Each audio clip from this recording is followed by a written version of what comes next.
The Koch brothers recently wrapped up their annual Big Money Summit where they met with corporate leaders, lawmakers, and other billionaire conservatives.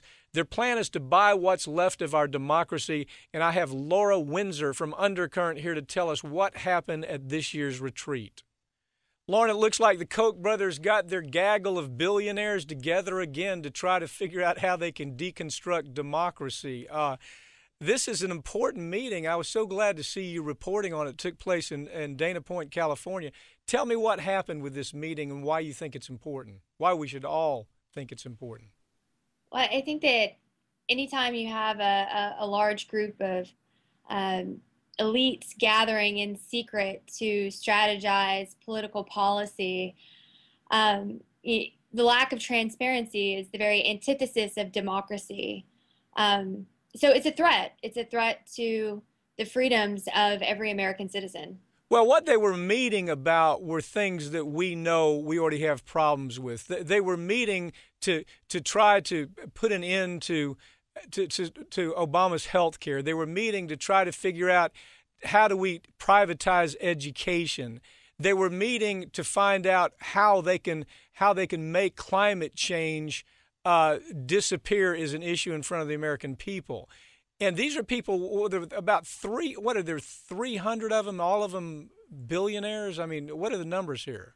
Well, according to one of the sources that I spoke with at the conference, according to this source, there would be 300 individuals in attendance worth at least $1 billion each. Okay. I know from source documents that there were 400 people slated to attend. In terms of the 300 billion, it's likely an exaggeration. According to the Bloomberg Billionaires Index, or actually, I believe it's Forbes, sorry. According to Forbes, there's 492 billionaires in the United States, for perspective. While I think that's an exaggeration, I don't think it's much of an exaggeration as to their fundraising goals. According to that same source, the fundraising goals were $500 million to take control of the Senate in the midterms, and then another $500 million to make sure that Hillary Clinton is never president. Well, we know at this point there are no rules in fundraising now. I mean, I don't know how else you could characterize it, Lauren. There simply are no rules.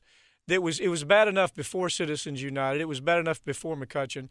And then now we understand, we see what Scott Walker's been up to with raising money up in Wisconsin. We understand that there are no rules to begin with. So if there's an influx, the kind of money you're talking about is a total. We're talking about $1 billion kind of money here. And what is it that required so much security at this meeting? I mean, it looked like the security was White House caliber security. Well, you have a lot of high net worth individuals meeting with politicians. A lot of the security was for the politicians themselves. So you had Mitch McConnell, Marco Rubio, Tom Cotton, Cory Gardner. There were a few others. All the usual suspects, it sounds to me like it. And they're there. Well, most of them were all running in this midterm election cycle. So with the exception of Rubio, who is a 2016 contender. So all of them had a reason to come, seek an audience with these donors. What were some of the topics they covered? One that caught my interest was this idea of changing the narrative on energy, trying to make it sound like we don't need to worry about climate change. We need to worry about whether we can be energy dependent. Talk about that and some of the other issues that they talked about. I mean, they're right out front on issues that we're all concerned about, aren't they? Well, I can't speak as to the contents of those conversations. Those were smaller group discussions that obviously weren't open to the public.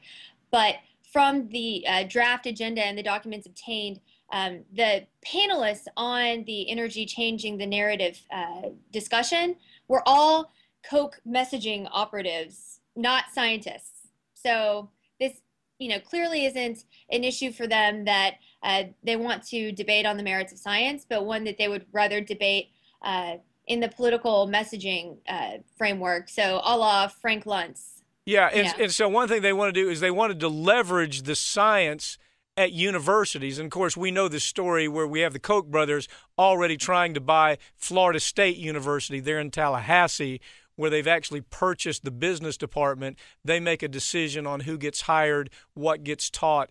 But that was part of the discussion, too, apparently, was how do you leverage universities and have them spewing our kind of neocon nut talk? Wasn't that part of what was going on out there? Well, that was part of a larger discussion, a strategic discussion that was divided up into 4 different parts. So there was a part 1, part 2, part 3, and then the 4th part, if you will, was a speech from Senator Mitch McConnell about free speech, defending the First Amendment. So the first one of that had been featuring Michael Lomax, who's the president of the United Negro College Fund. And so that was about changing the national conversation. Well, now they just gave him $25 million. It's amazing to me when you really have to figure what these conservatives have to do with NAACP other than to buying this guy, having him show up, and then talk about their policy. Has this been going on a regular basis? They've been having these meetings on a regular basis, Lauren? They have for several years now, yes. Yeah, and every time we have the meetings, hold on, because your pocketbook is at risk, is the way I see it. Lauren Windsor, thank you for joining me, okay? Great work as usual, Nation Magazine. And this is an article everybody ought to read. It's called Inside the Koch Brothers Secret Billionaire Summit. Thank you for joining me, okay?